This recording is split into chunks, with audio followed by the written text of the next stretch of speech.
Hello friends, welcome back to my channel. আজ আমি আপনাদের জন্য কোকোনাট কেক রেসিপি নিয়ে এসেছি।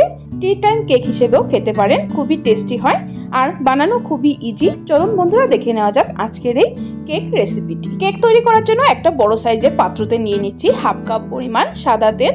তেলটা কিন্তু সাদা তেল ইউজ করবেন বা বাটারও ইউজ করতে পারেন। আর নিয়ে নিচ্ছি হাফ কাপ পরিমাণ গুঁড়ো চিনি। এখন চিনি আর তেলটাকে ভালো করে এইভাবে একটা হুইস্কের সাহায্যে মিক্স করে নেব। দেখুন একদম স্মুথ করে মিক্স করে নিয়েছি।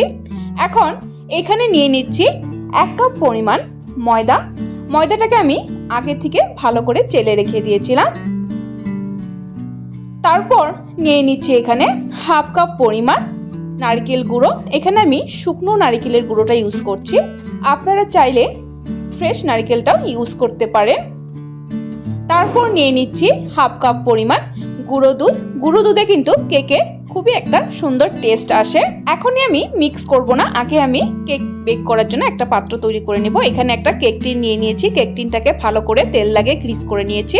তারপর একটা এই সাইজের কাগজ কেটে এইভাবে লাগিয়ে গ্রিস করে নিয়েছি। এখন এই শুকনো উপকরণে নিয়ে নিচ্ছি 1 টিস্পুন পরিমাণ বেকিং পাউডার আর হাফ টিস্পুন পরিমাণ বেকিং সোডা আর নিয়ে নিচ্ছি হাফ টিস্পুন পরিমাণ ভ্যানিলা এসেন্স। এখন সবগুলোকে ভালো করে মিক্স করে নেব। এখানে আমি একটু দুধ দিয়ে একটা বেটার তৈরি করে নেব। দুধের পরিমাণটা কিন্তু একবারেই বেশি ঢেলে দিবেন না, একটু করে দিবেন আর এইভাবে মিক্স করতে থাকবেন। একটা স্মুথ বেটার তৈরি করে নিতে হবে। দেখুন বেটারটা কিন্তু একদম স্মুথ হয়ে গেছে, দেখতেই পাচ্ছেন। বেটারের কনসিস্টেন্সিটা ঠিক এরকম থাকবে, ঘনও নয় পাতলাও নয়। এখন আমি কেক টিনে ট্রান্সফার করে দেব বেটারটা।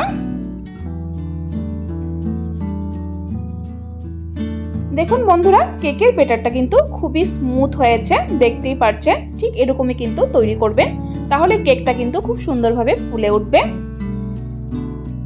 তো এখন আমি সাজানোর জন্য দিয়ে দিচ্ছি উপরে একটু পিস্তা, এইভাবে ছোট ছোট টুকরো করে দিয়ে দিচ্ছি। দেখার সৌন্দর্যের জন্য, একদমই অপশনাল, না থাকলে স্কিপ করলেও হবে। তারপর দিয়ে দিচ্ছি উপরে একটু শুকনো নারকেলের গুঁড়ো। যেহেতু কোকোনাট কেক বানাচ্ছি, দেখার সৌন্দর্যের জন্য একটু উপরে এভাবে সাজিয়ে দিচ্ছি শুকনো নারকেলের গুঁড়োটা। একটু বেশি করেই দিবেন। তো দেখুন বন্ধুরা, দিয়ে দিয়েছি। তৈরি হয়ে গেছে আমার কেকের বেটারটা। এখন কেকটা বেক করার জন্য এখানে একটা বড় সাইজের কড়াই বসিয়ে দিয়েছি। এখানে আমি কড়াইতে কেকটা বেক করব। তারপর একটা স্ট্যান্ড বসিয়ে ঢাকা দিয়ে কড়াইটাকে প্রায় 10 মিনিটের জন্য প্রিহিট করে নেব। 10 মিনিট পর আমি এসে গেছি।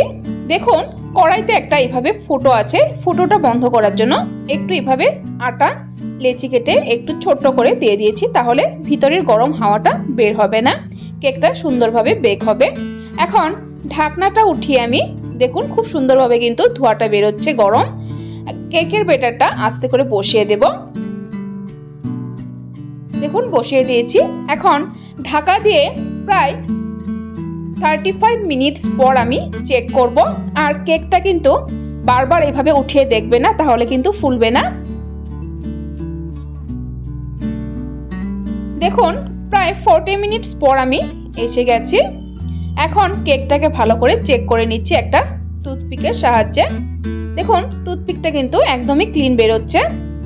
যদি ক্লিন না বের হয় তাহলে কিন্তু আবার 5 মিনিটের জন্য বসিয়ে দিবেন। কেকটা কিন্তু খুব সুন্দরভাবে বেক হয়েছে। দেখুন টুথপিকটা একদমই ক্লিন বেরিয়েছে। এখন নামিয়ে কেকটাকে ঠান্ডা করে নেব।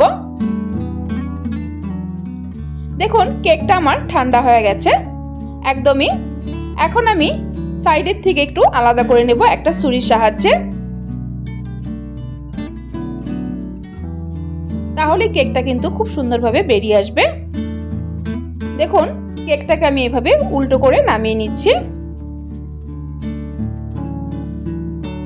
একদমই পারফেক্টলি বেক হয়েছে কেকটা, দেখতে পাচ্ছেন। এখন পেপারটা আমি আস্তে করে উঠিয়ে দেব। পেপারটা কিন্তু খুব সহজেই উঠে যাবে, জাস্ট একটু হালকা হাতে উঠাবেন। এখন উল্টো করে আমি কেকটাকে দেখিয়ে দিচ্ছি। একদমই পারফেক্টলি কেকটা বেক হয়েছে, সফট হয়েছে কেকটা। এখন কেটে আমি ভিতরের অংশটা দেখিয়ে দিব কেকটা কতটুকু কেমন ভাবে বেক হয়েছে। দেখুন কেকটাকে আমি কেটে নিচ্ছি একটা ছুরির সাহায্যে, এইভাবে হালকা হাতে। দেখুন কেকটা একদমই পারফেক্টলি তৈরি হয়েছে।